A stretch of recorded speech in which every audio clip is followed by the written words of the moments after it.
Still spinning. It says live. All righty. Look who's in the heathen.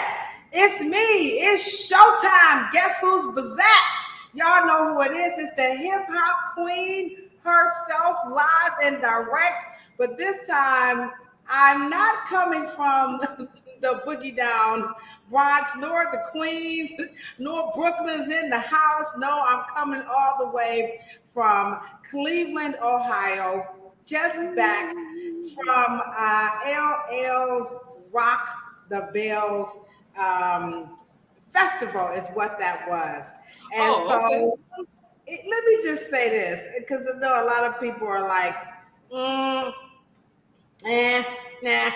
Let me tell you guys, LL was serving them swell, okay? If you are a hip hop head, if you was there from the beginning, like when hip hop was just like some Dookie gold chains and a hat and a mic and a boom box with a whole bunch of batteries, and you just wanted to see if you could like live out your future and see what it would be like, he really he gave us like class A. I gotta point this out because Cheryl, we gonna do something too, okay? Well, we ain't rocking the bells, but we have some wonderful education coming by way of hair. And so let me just say, he no stone was left unturned for people who are hip hop heads. I mean, I don't know what I was expecting, but from the food court, the presence, the professionalism, it was extremely clean. Like they had people cleaning up those stalls that we usually don't want to go in. They had people there cleaning those things out. They had fresh water. You had access to every single star. Nobody was acting like they couldn't, stop and take a picture, walk into their food trucks. I saw Mia X, Bun B, I mean, everybody was in the house. It was very, very nice. It wasn't Hollywood. I was expecting them to have the little, back in the day, they used to have a little entourage and whatnot. They were just walking around like, what's up, fam? Like, oh my God, there's Bun B. So it was like really, really cool. So if you get an opportunity to check out some Fresh Fest, maybe next year or what they call it, Rock the Bells, then by all means, you definitely want to go ahead on and check that out because it was most certainly, off the Richter scale. It was off the Richter scale, but not as much as this topic that we're going to be having today. Because now I took some flyers there. You'll be proud of me because I was there. I was in the crowd like, yo, Money G. And they were letting us do it. They did not. I was afraid that they were going to stop us like, yo, how you just going to come to Queens and, New York and be panhandling, your documentary. And the reason why I went on ahead and did it because I believe it's Procter and Gamble. They actually have a platform for 8-minute videos for women. And so they were actually promoting women filmmakers. And so for me, I was like, oh my gosh, what more could I ask for? So me and my brother was out there like, I'm an independent filmmaker. And believe it or not, they were actually accepting this. So if you got one of these while you were there, thanks for your support. So this topic today is one that's going to be very interesting and touchy. Okay, I followed these two sisters here. Excuse me one second. I'm sorry, I'm not telling y'all. I got my niece here, so I had to tell her she can't be talking. Okay, you got to be quiet there. Okay, all right, okay, all right. So let me just get their names right quick. I followed them, and because they too just did their own series on the natural hair movement. So one name was Julesy, and that's Joulez. And so I believe she's going to get her master's, and she has a lot to say. So we want you guys to support other people on these platforms. And she is right here on YouTube. So if you're on YouTube, check out Julesy. And then we have a beautiful young lady by the name of Cameron Elise. And so I used a couple of their clippings inside of the promotions here for this live. And then we had Ngozi Nwafor. So these three women are right here on the YouTube platform. I promised them that I would give them a super duper shout out. I don't know if they are licensed professionals. I was not able to gather that. It didn't sound like they were, but if you guys are, welcome. If not, it don't matter because we love you guys anyway. So again, their topic is like our topic, and it's all about the natural hair movement and against or compared to, but what I called it was versus a hairstyle. And so this is a topic that's really, really important, but this time is coming from the professional perspective, because if you follow the natural hair movement, one of the things that you're going to find out quickly is that they say the hairstyles like Cheryl, you and Ladosha and the rest of y'all left us at the altar. Y'all asked to marry us. Y'all did our, y'all brought us fancy dresses and promised us, beautiful flowing locks of hair. And, y'all straightened us out and y'all had us all. But the minute we said society is not accepting us because we're doing something different to our hair, we don't want to relax it. They're saying that the beauty industry, you left us. You left us at the altar, and the beauty industry was not there, have not been there for the natural hair. So before you help us out with this one, I want to define what natural hair is, natural hairstyles are. And so you guys are in the chat. I see y'all. Welcome, welcome, welcome. We got our reliables, Miss Foster and Sister Nia Colby. We always appreciate you guys. Don't forget to share the content, okay? Don't forget to share. And again, please look out for these three sisters. Again, we got Julesy. We have Cameron Elise, that's with a Y, both Cameron and Elise is spelled with a Y. And then we have Ngozi's, that's Sister Ngozi Nwafor. Okay, so check out those sisters. They too have some say-so in this topic about, the natural hair. So I think the question now, Cheryl, is everybody wants to know what the ham sandwich is natural hairstyle. So I'm just going to put it down, and then I'm going to break down what's a hairstyle. And then Cheryl, we're just going to go ahead on, and we're going to address this issue head on.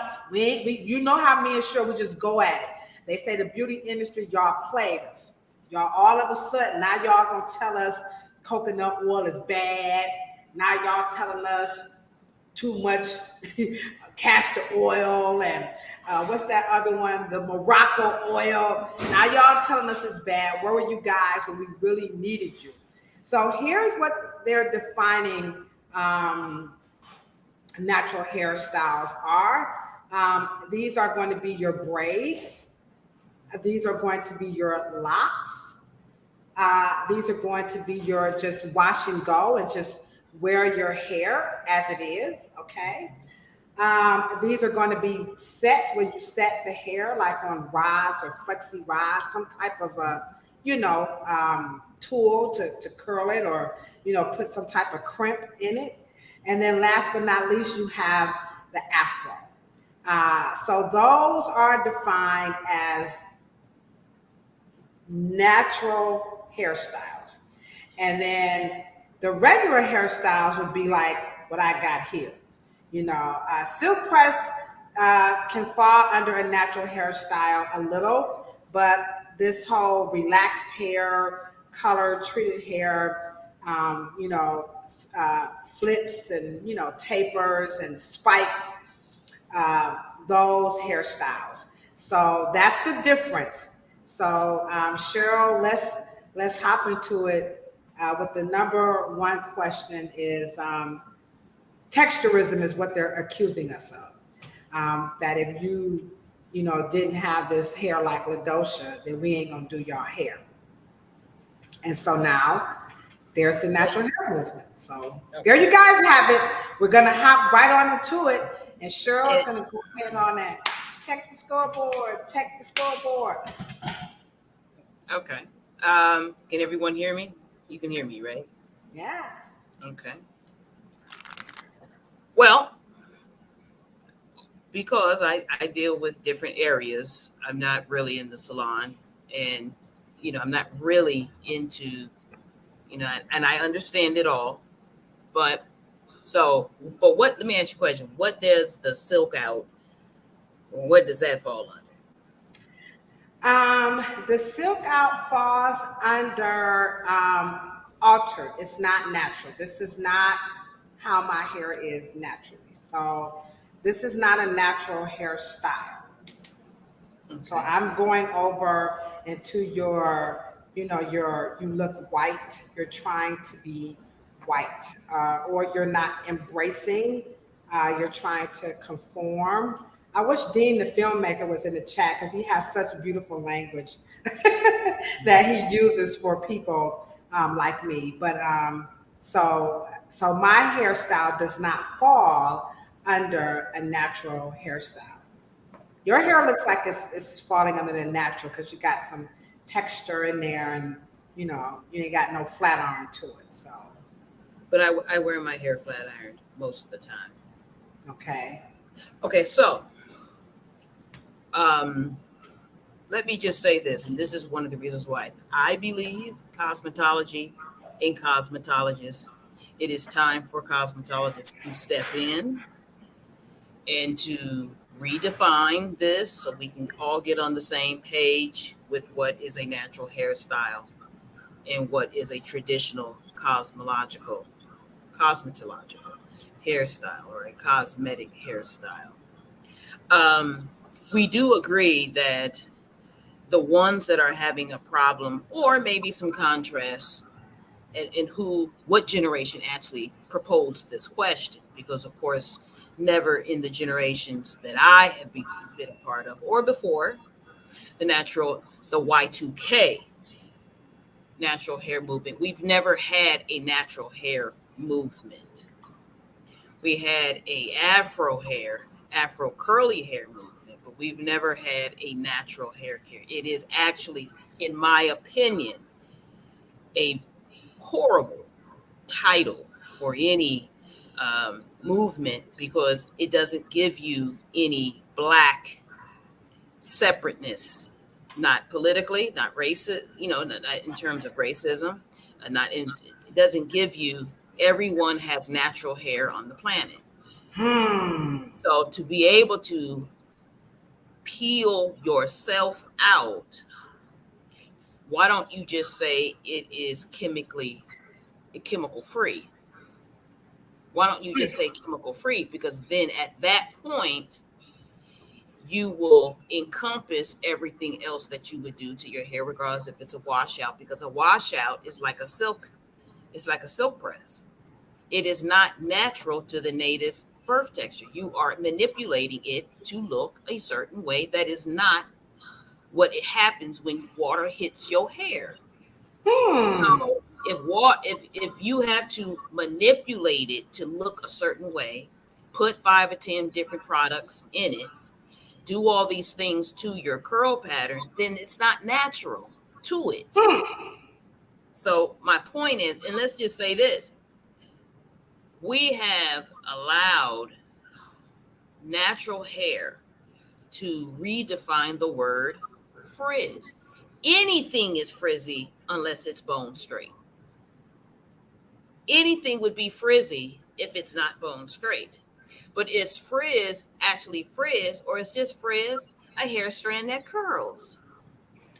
So to define it in the terms and to have the natural Y2K generation define these things without any scholar, without any understanding of what they're really actually talking about, it just really has done Black hair care such a disservice, because now cosmetologists got to dig it out.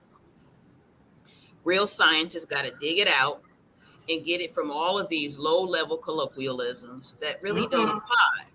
Because no matter if you color it, if you straighten it, Genetically, scientifically, medically, it doesn't make a difference. You cannot change the natural status of a hair strand. It will be keratin no matter what you do to it. It will be hair. So, and I know that they're not saying that, but once again, once politicians and professors who don't really know that they're not cosmetologists, they go to the marketplace and they want to create bills and legislation, and they want to create rules and regs, and they want to regulate an industry without any without any fundamental knowledge of what they're talking about. Now, case in point, all of the hairstyles that you mentioned, I'm gonna read them. You said braids, locks, washout, afros, and twist, the two-strand twist and the two-strand sets. twist, and silk out. Now, let me ask you a question. What is fundamentally different than a silk out or a silk press and a press and curl? You know, I'm gonna say this. I'm gonna go ahead on. I'm gonna get it started because we do have some hairstylists in the chat. So it's something that a lot of hairstylists don't want to talk about, but I'm gonna go ahead on and I'm gonna say it. I see some people coming through. Before I say it, let's give a couple shout outs right quick.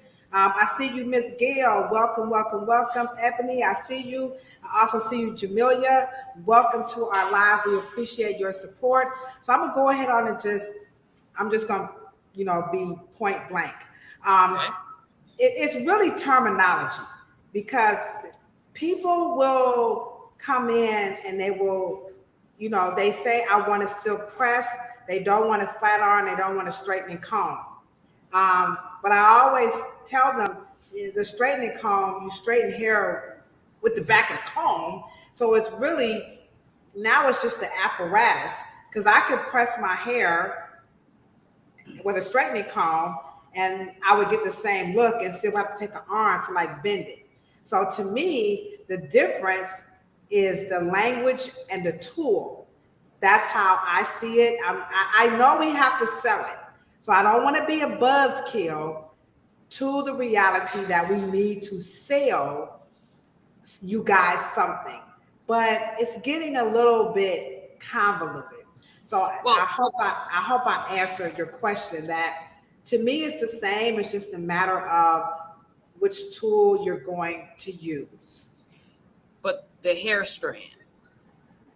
What does the hair strand? Let's say if we were all hair strands, what difference does it make if we use the flat iron or the back of a hot comb? What is the fundamental difference between a press and curl and a silk out? Please tell me.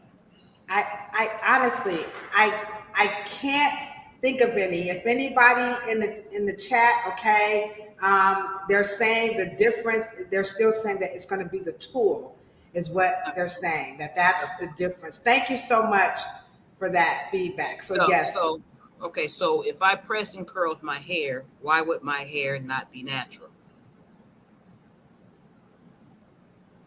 Crickets. I don't know. Anybody want to take a stab at it? If you press your hair, your hair is curly, and then you take the straightening comb and the flat iron and you straighten it out, then what's the difference? Sister Naya Kobe said nothing. Miss Foster said nothing. She said, now see the natural hair. This is Miss Foster, Cheryl. She said that the natural community would label you, Cheryl, as a straight hair natural because you wear your hair straight the majority of the time. So you got your own little category. It's always like that. You know what I'm saying? But I wear my hair the same way I did when I was in 5th grade. And I didn't have a natural hair care industry. See, it's not any of the unfortunately dumb shit we say. It's the fact that you created an industry that does not allow any logic. So when we talk about, and when we're trying to now, we have a division between cosmetology and the natural hair care industry. There is no such thing as a natural hair care industry. It never went there? It never existed. We had an Afro curly hair period between 1962 and 1975. But what industry is your children in?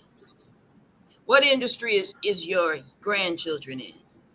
They don't even know a natural hair care industry exists. They go into you putting grease and water and they go into school. So are they in, are they in the industry? They don't know of an industry. And what I'm saying to the Y2K natural movement, the power of calling things by its right name is for the use of us to create pathways to the next level. But when you say natural hair industry and there's actually nothing cognitively logical about it, then you're stuck because it's akin to either natural juice or it's natural sugar or it's natural. It doesn't make any sense because there's no way for me to take my natural status out. I can't ever be unnatural. And what you're saying is that you're chemically free. Just say you're chemically free. And it's a whole genre of people who don't choose to use chemicals.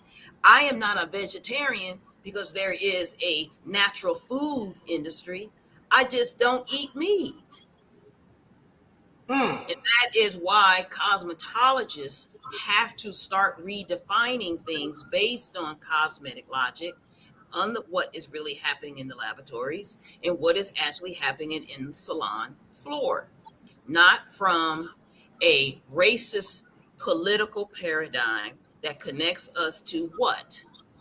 Because you don't think people in Africa, in these villages and in their townships and in their villages, they're not in the natural hair care industry. They don't know it exists. So they're just either braiding or they're putting mud dye in their hair, or like with the Kimba people not be natural because they put red mud dye in their hair. Okay, I'm following you. So my hair, the way I put it in a bun. I either flat iron it sometimes, or I get in the shower and then I put it in twist. It's the same thing my mother did to my hair when I was in kindergarten. But politically, now that natural hair exists, now I have to be categorized in something that is just not logical. Yeah. And it has affected the salon dollar. Now, the natural hair care, because the natural hair care exists, has lowered the income of cosmetology field by 65%. What? You left Repeat 65% that. because now you're doing services that they can do at home. So that took away 65% of the career. We have an all-time low in admissions to beauty schools because the industry has lowered their standards to what we call cultural hair styling. That has nothing to do with the genetic status of a hair strand. You cannot lose natural status. What you can do is cosmetically treat it.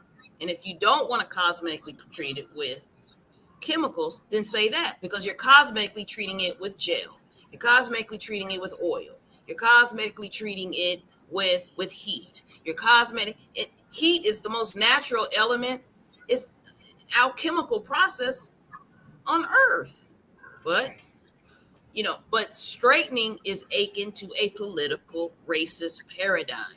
And that does not belong in the conversation at all, because that is a total different context. And it's out of context. It doesn't belong in the conversation. But hair history, I can understand if you guys invite it in, which is a whole nother angle and perspective. However, a natural hair versus a natural hairstyle.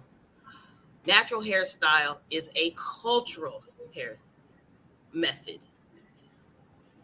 Right. Natural hair is a biological status. And I know you guys are not talking about the same thing when you're talking about it. So, but the natural hair care world is started by people who are making a political and health difference. I don't want to chemically treat it. So that's a cosmetic choice that still belongs in cosmetology. Okay, so they want hair means and style means to go via some process of naturalism. So that means that I like cake, but I want to eat uncake, which means I no gluten, no sugar, no this, but doesn't necessarily mean I don't like cake. Doesn't mean I don't like Exactly. sweet cake. Exactly. Exactly. So let me just That say makes this. sense. So yeah, so we have some comments in the chat. So so one person, well, you got some fist bumps on that one. They're like, "Woo, that was a mic drop."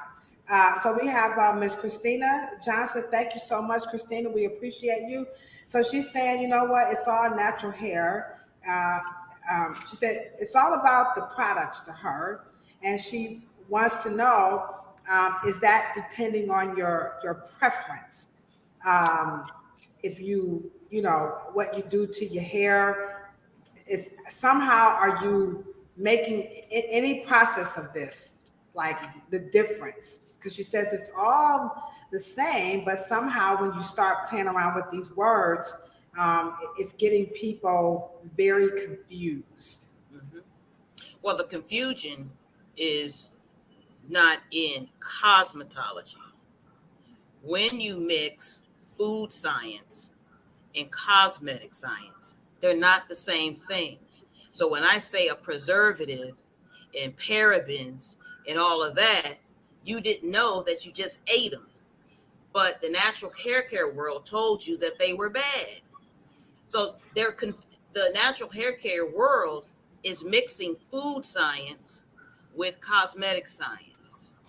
And that's where the confusion is, because when they say ingredients, the problem with ingredients is that nothing natural is ever going to give you softness. Nothing. There is no oil that you eat, you put in your mouth ever. The only way you can determine that a product is working, my dear cosmetologist, please listen. There is no ingredient, okay?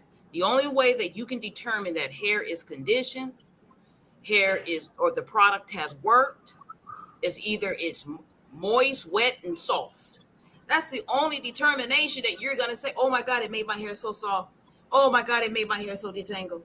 Oh my God, it made it so moist. That is your metric system. That is all your metric system. And all of those metric systems is passed through your five senses. Other than that, you have no determination unless if it was breaking and the customer says, oh my God, it stopped my hair breaking, then it worked.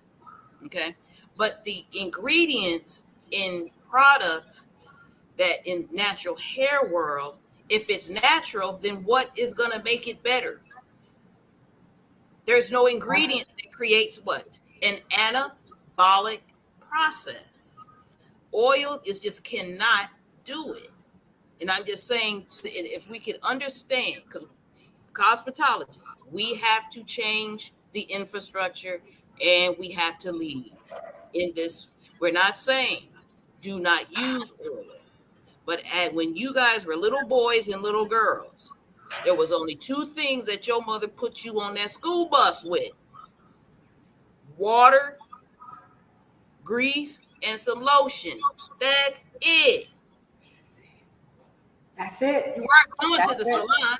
Now, let me just go one step further.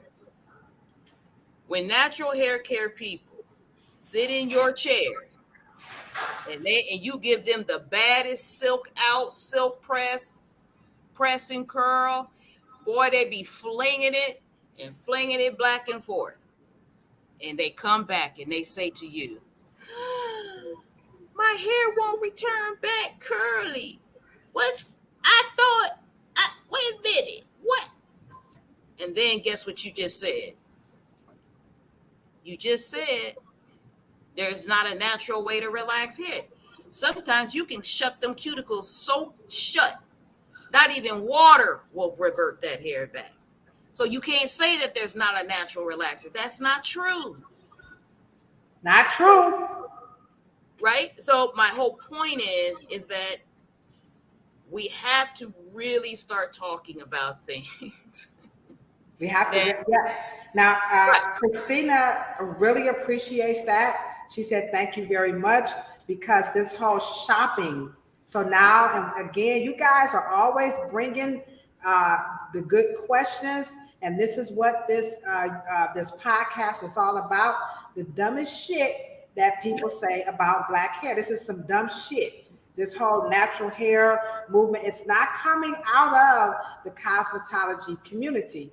And as you can see here, we are licensed professionals. We are speaking up. Cameron Elise on her YouTube channel, she's asking that question. Where were you guys? Where have you been? We have always been here. We've never left.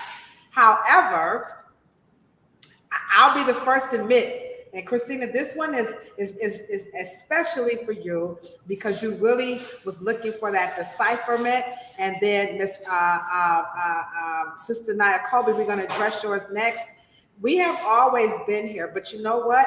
When you don't have a million likes and a million followers, people get lost in the sauce, because they start following the trends and the algorithms. And then people like us, we've been down here saying, hey guys, food science is not cosmetic science.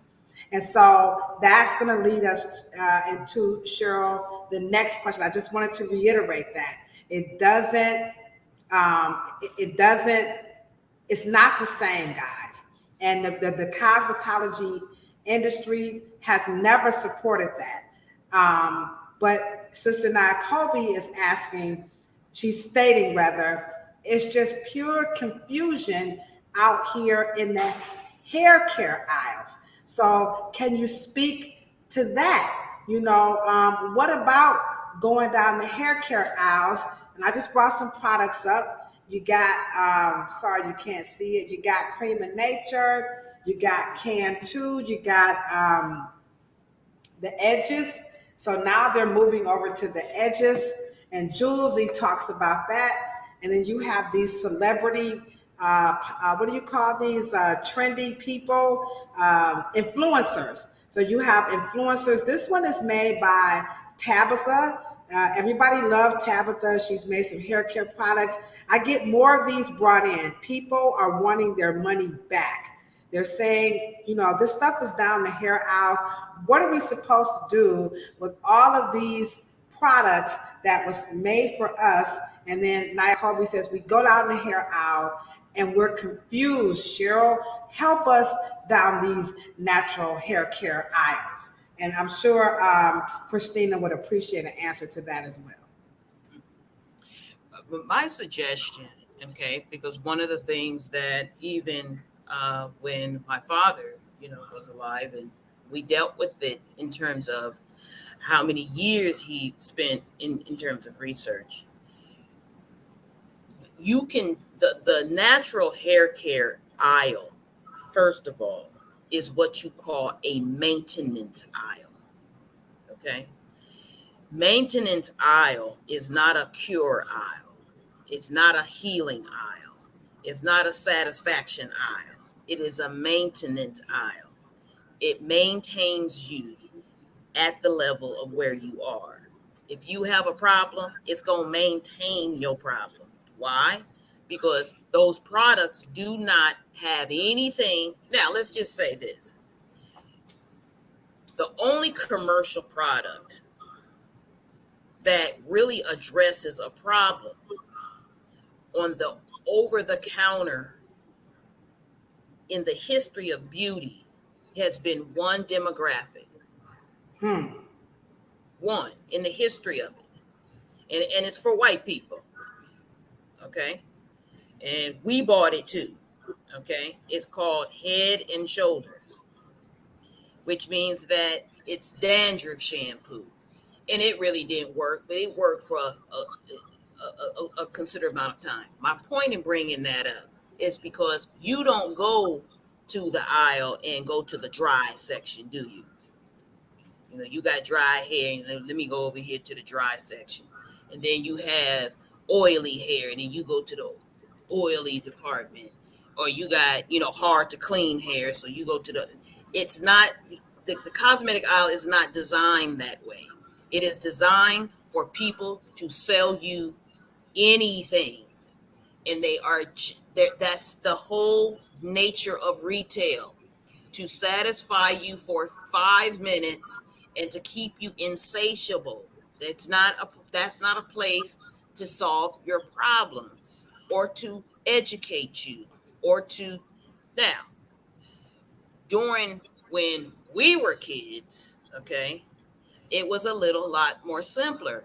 But guess who we got coached? We were in the salon. So the hairstylist was there to coach us. And then your mother would take you to Miss Ethel. And then the other person would take you, and your brother went to Mr. Joe, Mr. Gilmore down to the barber shop. So you had these professional and kind of other ranks of ethics that they were trying to move you from one point. Now it's your fault if you didn't buy the right product. So it's not about, because you don't have cosmetic scientists, you don't have innovation, you don't have people that are actually know cosmetic science. They're not leading. And that is one of the things that I am trying to fix in the infrastructure. That's what I told my dad. I will not quit, leave this earth until I reset the infrastructure. So wonderful, beautiful entrepreneurs who have the passion for beauty products, who want to do that, but they have to go to school to do that so they can understand raw materials versus food grade ingredients that are already basically done already. And you guys are just mixing. It's called a cocktail. So all of those products that are in Walmart and Target and any other aisle, Ulta and Sephora, they're called cocktails. They're not raw goods in formulation designed to take a hair strand from one point position to the next. Then Yes. they're not definitely certainly designed for hairstylists to do in combination or some kind of method to cosmetically give you the results that you want week after week, month after month, year after year. They're not designed that way. All right, you got a mic drop from Sister Nia Colby. They say you hit. They like you killing it. You killing it over here on Facebook. They're like, wow, this is so poignant. This is very much needed. So again, you are live. You're listening to me, Ladosha Wright. Right here we got Cheryl Morrow. Over there. Okay, and this is our podcast. We're live here every Monday at 6 o'clock, and we're talking about some of the dumbest shit that people say about black hair. And so I'm gonna go into Miss Foster's statement, which I put up there, and it is controversial, Miss Foster, because, and we're gonna talk about this next week because this one it has to have its own conversation, and that's going to be your autodidacts, right? Your self-taught people, your influencers, your celebrity stylists, compared to your licensed cosmetologist. So we know that the beauty industry needs to have an overhaul. And this is why we're doing these lives, and this is why you guys' support is so important, because the marketplace determines the success, and we can change it, but we can't change it if you guys don't demand this Afro cosmetology education for your licensed cosmetologists, regardless of what other race or ethnicity you want to classify them or how they want to classify themselves. We need this education because per Miss Foster's statement, she says it's true, because even when she does searches right here on YouTube for hair advice, cosmetologists, we never come up. Never. We never come up, It's a and problem. that's a concern for our for our marketplace. So Cheryl, speak to the role that we should be and that we do play in this natural hair conversation. We're going to address that just for you, Miss Foster. We don't I would come up. We're agree. not considered. Go ahead. No, I would agree. And let me just go here. And that is also why we cannot depend on state schools, because the state legislation, the regulations, and the school curriculum is not designed to give you a career. It is designed to keep you from being fined. Let's repeat that. A license is not to teach you anything in terms of building and elevating and creating a career. It doesn't teach you creativity. It doesn't teach you science. It doesn't teach you STEM. It doesn't teach you technology. It doesn't teach you engineering. It doesn't teach you salon business. It doesn't teach you how to be an author. It doesn't teach you how to be an expert. It doesn't teach you any of that. It gets you a license so they won't come by and be able to give you a fine. So you have to pay them money, bail fee, or a fine. That's it. That's what that license is for. Now, I will admit that even beauty school is not designed to teach you how to speak, do videos, do photo shoots. It doesn't teach you how to make presentations. It doesn't teach you how to master your craft. It's not a master class. You guys notice that not one university on the planet has ever had a trailer on YouTube, Vimeo, nowhere that says when we give you a piece of paper, you are a master. Master classes are always what? Off the beaten path. And then so my point is that if colleges doesn't create you a mastery or a path to mastery, then it has to be in higher education. And so when you want to learn about real life and you want to master your craft of art and film, you're not going to get it in the 4 years. You're going to get it from Shonda Rhimes. You're going to get it from, if you want to learn photography, you're not going to get it from your photography professor. You're going to get it from Annie Leibovitz, David LaChapelle, Stephen Meisel. That's where you're going to get it. So I understand that you're not going to probably get that kind of craftsmanship and that level of salon métier. You're not going to get that higher learning. However, we should have people such as myself. That's why we're here. And Ladosha, and yourself and other cosmetologists, please listen.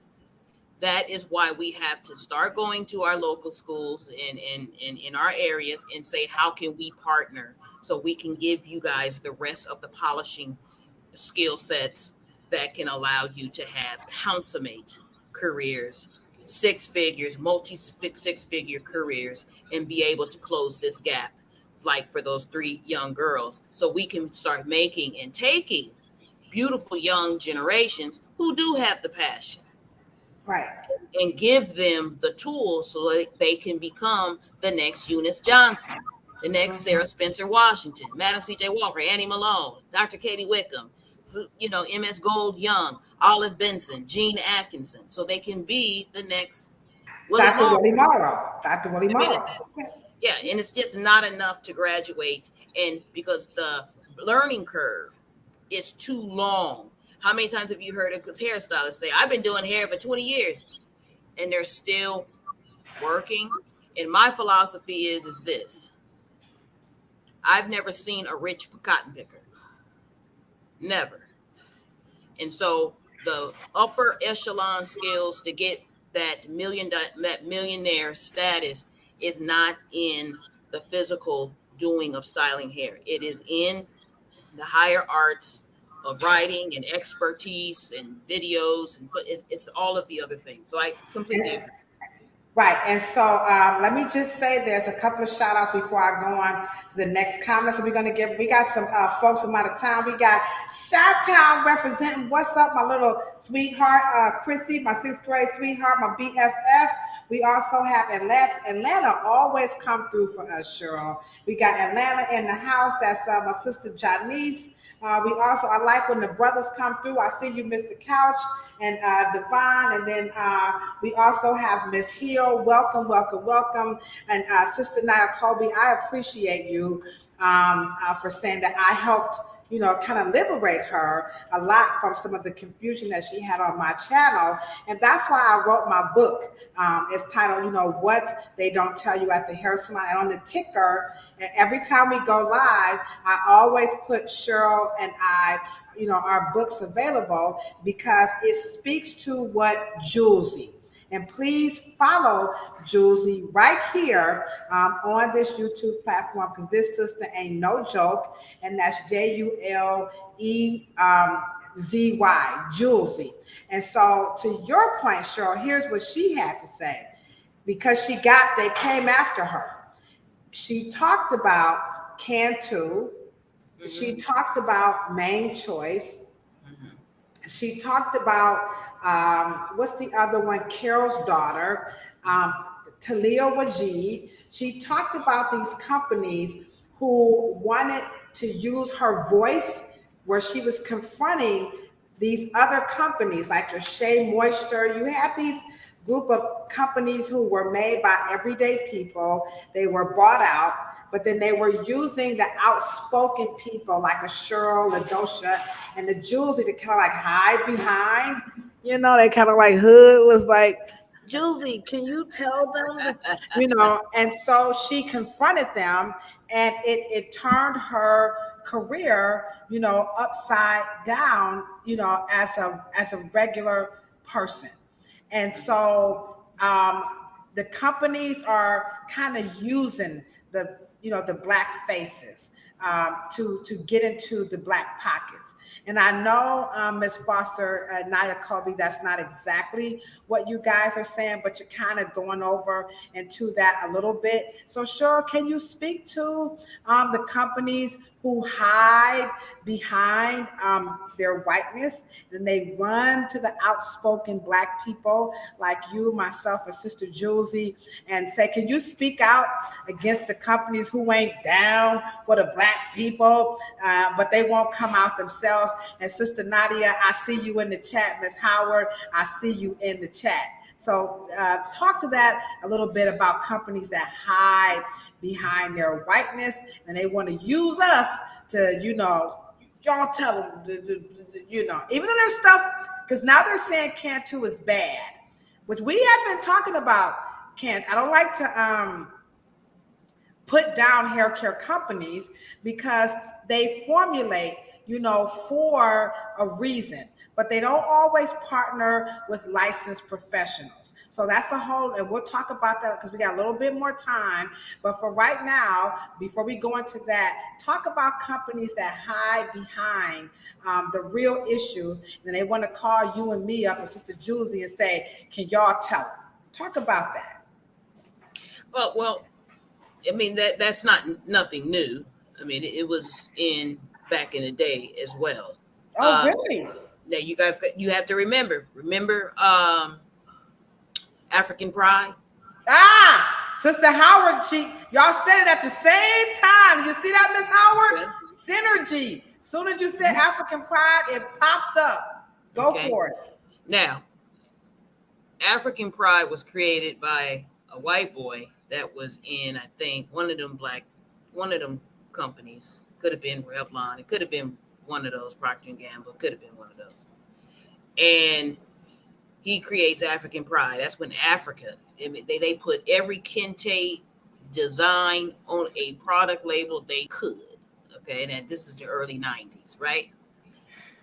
But he was relatively successful, and I know him, and I know him well. But when I get my chance and we get in the same room, we got to have that real personal conversation, because he already know who I am. And so we ducking, and we looking at the corner, we're looking at a cockroach in the corner so they won't meet my eyes. And, then he was successful. And guess what he did? Then he created a product called Dr. Miracle. Okay. So he did it again. Okay. But here we go again. What did Procter & Gamble do? They created Relaxed and Natural. Okay, they're always trying to bait you in. But you have to remember, Nubian Heritage started on Fifth Avenue in a bookstore with a bunch of damn oils. And then we went into shade moisture. And then we went into, see, now we experts. But see, we do that. Bain Capital didn't know nothing about no black folks naps until we told them. So we've been doing that for quite a while. Okay, let me just say this. Isn't it ironic that your grandmother and great grandfather built the complete billion-dollar industry with no VCs? Why does your generation need them? They built it, and you're still talking about their brands. And every time you go to history, and every time you need a reference of legacy, you go back 30, 40, 50, 60, 70, 80, 90, 100 years.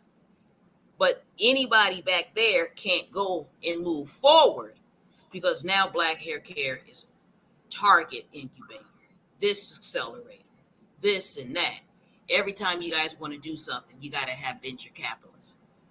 Where was the venture capitalists with John Johnson, Ravine and Duke, George Johnson, Ultra Sheen, Comer Cottrell, Proline, World of Curls, Donnie's, Stace Afro, California Curl? Where were they when you were building Dudley, S.B. Fuller?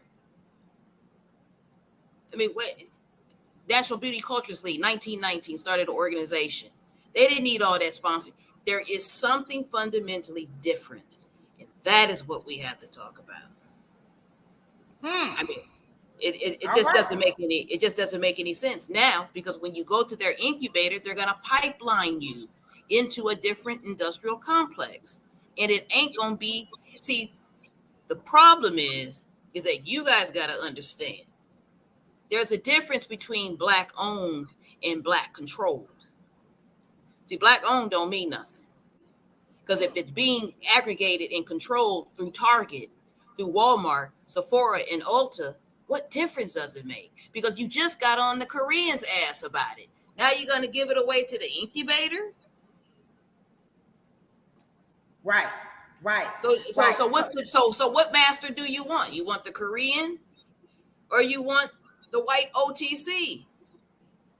You want the white venture capitalists? What's the difference? And see, and it looks glamorous because it looks like they're giving you a chance. Yeah, they're letting you in. Oh my God, they're creating tolerance. I'm on Amazon. Oh, then guess what really helped rob you? Oh boy, the George Floyd incident. Oh, we're going to be more sensitive after the George Floyd. And so Black owned. They're controlling you. They're controlling the brand. And then you have, Taraji P. Henson with Gabrielle Union talking about Sally's. Thank you, Sally. Taraji P. Henson is in Target. Why is she on Sally, on a Sally podcast? Just makes no see, why? Because we don't have our foundations. We don't have our fundamentals. We haven't correct history yet. And the cosmetology got to come behind them chairs and got to say, well, look, let me holler at you, boo-boo. Come on, partner. Let me lay something on you.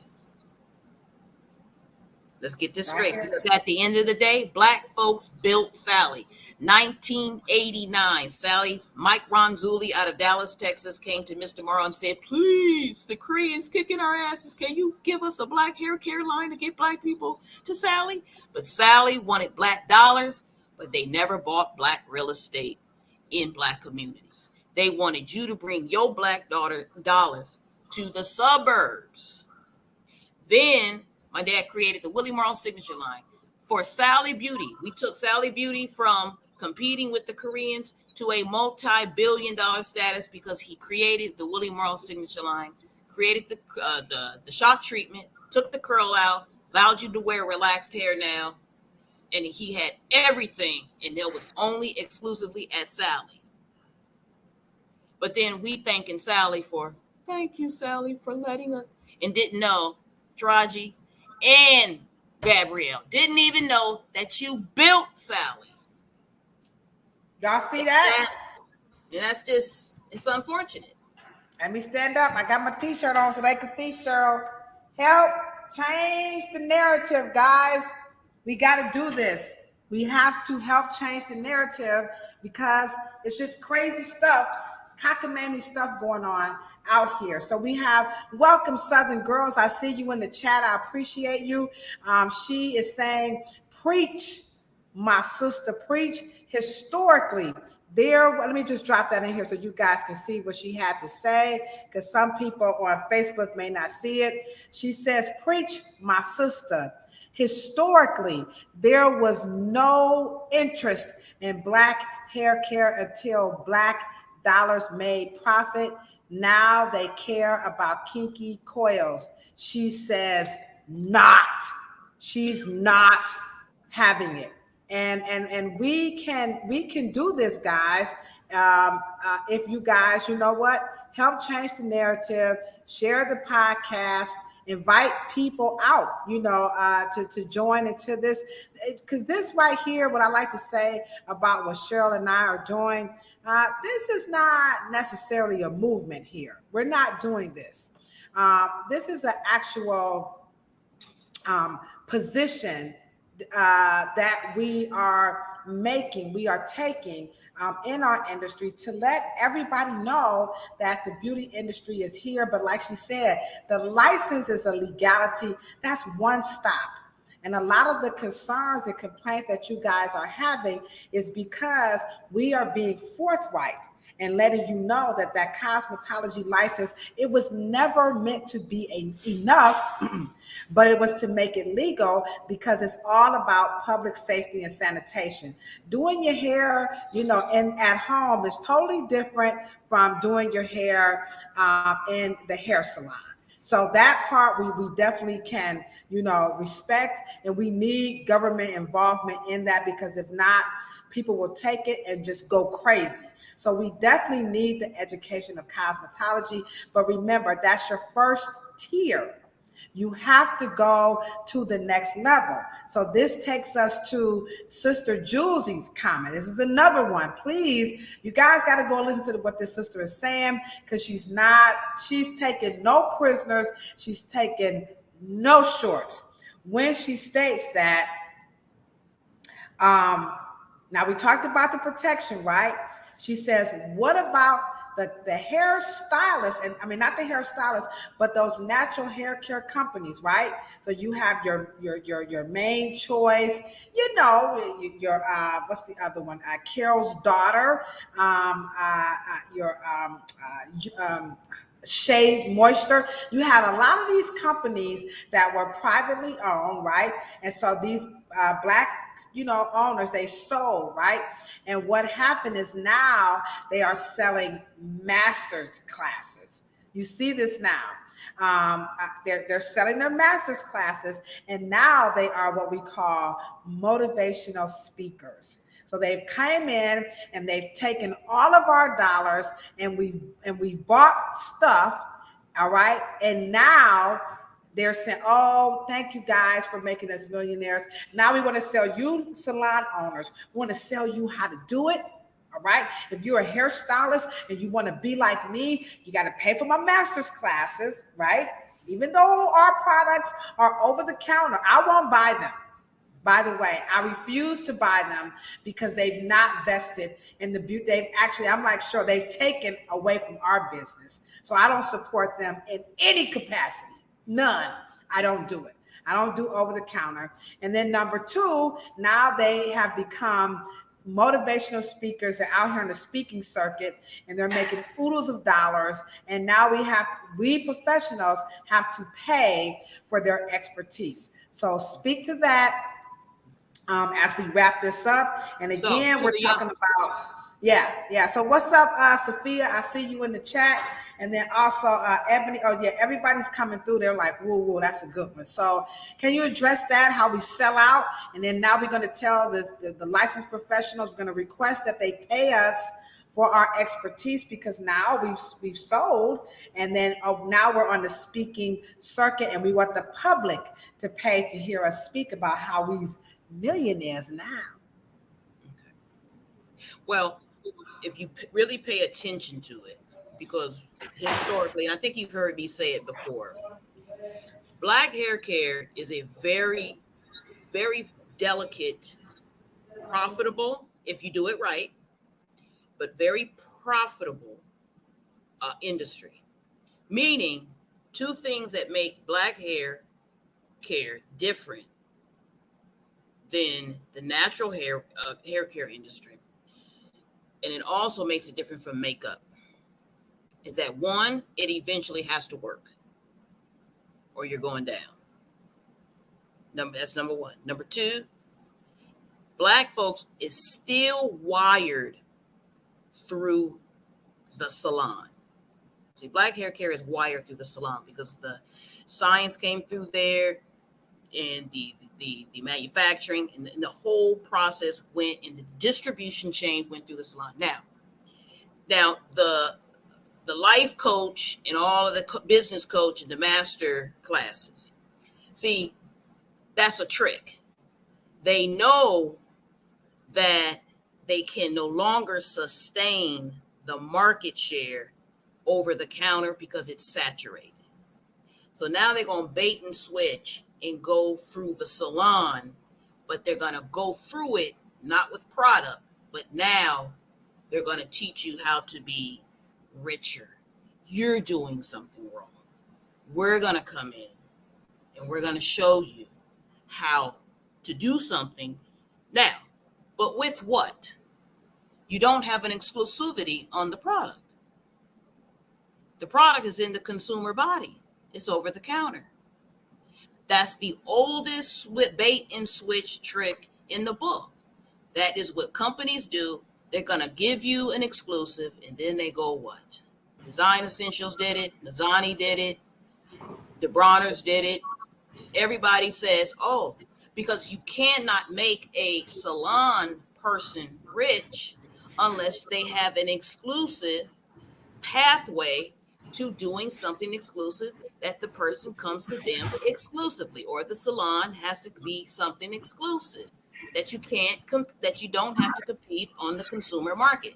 Now they're coming into the salon without saying, oh, we screwed up the industry. The consumer is too competitive now and is saturated. Now we want to come through you and do something just for you. And that's a bait and switch. Now, if the salon, and let me just say this. This is one of the reasons why, Ladosha, I've said to you many times, in order to fix that problem, you have to have a strong association. You have to have a strong council or an organization that allows these people to follow ethics and a code of conduct. There is no one there to stop them and say, excuse me. And that's why we have unions. That's why we have in the political body, we have super PACs. You have to go through a certain, line and certain ethics and certain boards and certain things. You can't just come in an industry and say, oh, we're going to come straight to you, because it's snake oil. It's bullshit. Bottom line. And what they don't want to do is just say, oh, I'm sorry for ignoring you for 25 years. And we went straight to the marketplace and straight to retail and over the counter and cheapened the industry. Oh, oops, it's saturated. Everybody's, lines are flat now. We're probably not even making this much. Okay, so now let's go to the hairstylist and let's go with them with some other bullshit and tell them now we're going to, it's happened before. Now, if you're liking what we're saying, you're liking what Cheryl is saying, and thank you so much. Who just gave us that, Sister Nia Kobe. You guys hit that like button. Don't forget, right here on Facebook. Please don't forget to hit the like button, because that is how we can get out there a little bit more and get that message heard. So yeah, that's Sister Nia Kobe. Thank you so much. Please hit that like button, because what she just said is very poignant. And Sister Jules, like I said, she pointed that out. I can't even take credit for it, because I often wonder, like, wow, how is this company A, who was a natural hairstylist natural hair company, how are they offering classes to professionals? Why are they offering salon owners to come to they're called master's classes? And I'm sure you see them on Facebook, you see them on Instagram, and a lot of cosmetologists are looking. They're going to those events and they're paying for those online Absolutely. courses because they want Yeah. to. They want to become millionaires. They want to reach out. They want to service the customers better. But what you got, I hope you guys are getting, they're coming through the back door in another way. And this, it's really not good.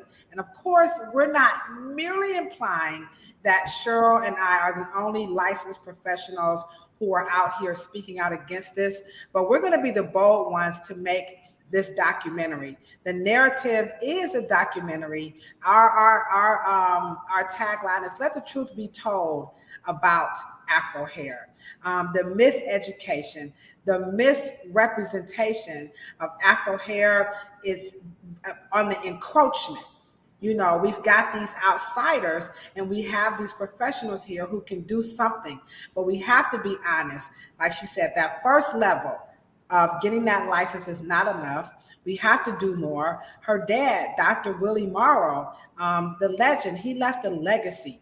There is a blueprint, and his blueprint came from the likes of Annie Turbo Malone and so many more. And but we can't do that if we don't do what we're doing now. We got to control the narrative. We got to tell the narrative. And you guys can help change the narrative by partnering with us, definitely by sharing the content. Definitely, if you're doing something, if you're saying something on your own channels and you are helping to change the narrative, if you use that hashtag help change the narrative as this grows into its own thing, we will actually have a place where people can go and see who's really helping to change the narrative. The natural hair care movement, I can't say I appreciate it because I don't. I don't appreciate it. I never had, I never did, I never will. I think there are two separate issues, and Cheryl pointed those out. And we watched this live to get this again. And Cheryl, can you just add some more to this? Because some people just came in, we got to wrap it up. But can you just add a little bit more? Because I see some cosmetologists are coming. Welcome, licensed professionals. We've been waiting on you. Welcome, welcome, welcome. So speak a little bit more as we wrap this up. I think it's going to take everybody. It's going to take those three fabulous, wonderful, sweet, wonderful young ladies to get in and to lead us into the future. We are a generation, myself and Ladosha and all these wonderful, beautiful professionals. We know where the bodies are buried. We know what we came up in the ranks. We know how fruitful and profitable our industry was. We went from zero to hero. I mean, I was making, $1 million just like a senior attorney at a law firm or a partner at a law firm, making that kind of money. And I wasn't really working that hard on hairstyle. The hairstyles that I was making $1 million a year on was only 35 to 45 minutes. Now these hairstyles are so time consuming, you can't even do at least 3 or 4 a day just to get $1,000 day.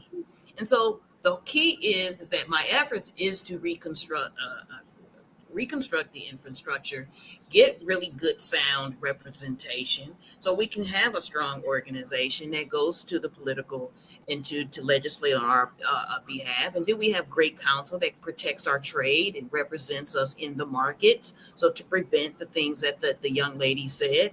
And then we would have a level of formulation. So we would have, a great infrastructure to keep our ingredients and our pipelines of raw materials and raw goods so we can partner with STEM students on campuses and create new versions of whatever services that we needed. But we do understand that we did not have any buffer for the COVID, and we didn't protect our hairstylists and barbers, that we did not have a infrastructure in place to create a nice soft place to land after COVID and viruses and things of pandemics to protect our industry. We are a very hands-on. We don't have relationships with companies that can create better cleaning products and better things. So the key is that we have a lot of work to do. We need all the professionals. We need to be able to take down the juggernaut Milady, get better books that represent textured curriculums in all 51 states. We do need to do this, and so it's going to take us all in. I'm promised, Mr. Morrow, that I would get in, roll my sleeves up. I'm willing to do whatever it takes to make this happen. And we're opening a beauty school here in Los Angeles to try to, that is Black owned. But Black owned must lead to Black control. Black control must lead to Black access. And Black access must lead to some kind of loyal and code of conduct that creates an exclusive in the marketplace so we can compete not just in Europe, but in Asia, in Africa, and back in South America, all the way back up to North America.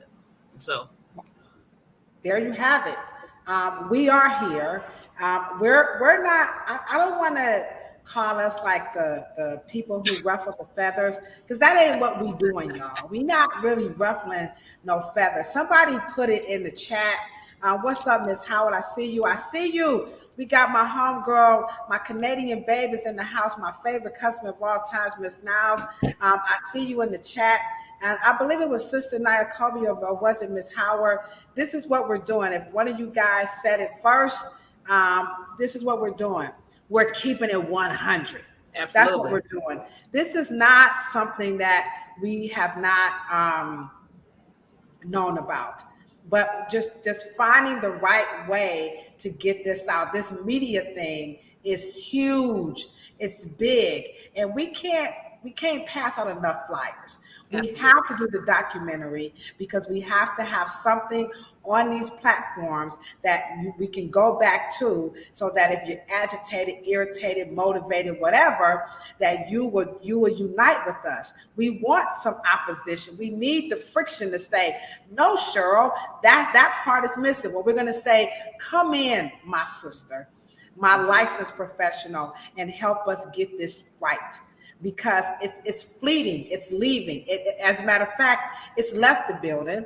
And what we're saying is, let it go. We're not about to go out here and compete against no YouTuber with a million followers.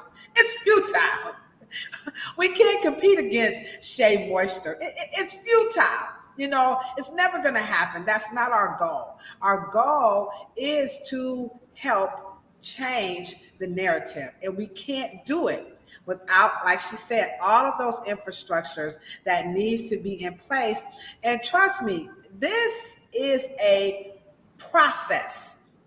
So the documentary is part 2. These podcasts, we know, sure now, already know they ain't gonna let us off the podcast. So we already know we got a little followers now, but we know what's gonna happen. As soon as it blow up, then everybody gonna want to hear from us. But there's one, and when I met Cheryl, before she blessed me with the opportunity to meet her dad, I promised her one thing, and I'm gonna say it again right here: no sellout. I will not be selling out. I don't have all the answers. Sure, don't have all the answers. We got a blueprint. And the blueprint came from Dr. Willie Morrow. It is our goal with this documentary is he's like the center. It's like an atom. Something started this spinning to take place. And Dr. Morrow in this century, he took it to the next level. And then we know before him, we had Annie Turbo, like I said, so many, Sarah Spencer Washington, so many more people that they're not even mentioning. Those 3, Madam C.J. Walker, Annie Turbo Malone, Sarah Spencer Washington, they get all the love. But there's so many more people who are not getting any attention. It is our goal to let all that truth come out. And so Ms. Howard said, no, we are truth tellers. And so Mr. Dean, what's up, Dean, filmmaker? He came in the chat and he said that last Thursday, Louisiana officially adopted the Crown Act. So we have to do more than Crown Acts. We love them because that's one way in. But like Cheryl said, that's just That's just a tip of the iceberg, guys. So come and join us back next Monday, guys. Set your timers. Don't forget, if you're watching this post live, please hit the heart button or your thumbs up. Facebook, y'all lighten us up. I see you, Miss Bowie. I see you in the chat. You're going to love this one next week. As a matter of fact, Miss Bowie, because you be our intelligent follower. You, Miss How, we got some dedicated people with us, Cheryl.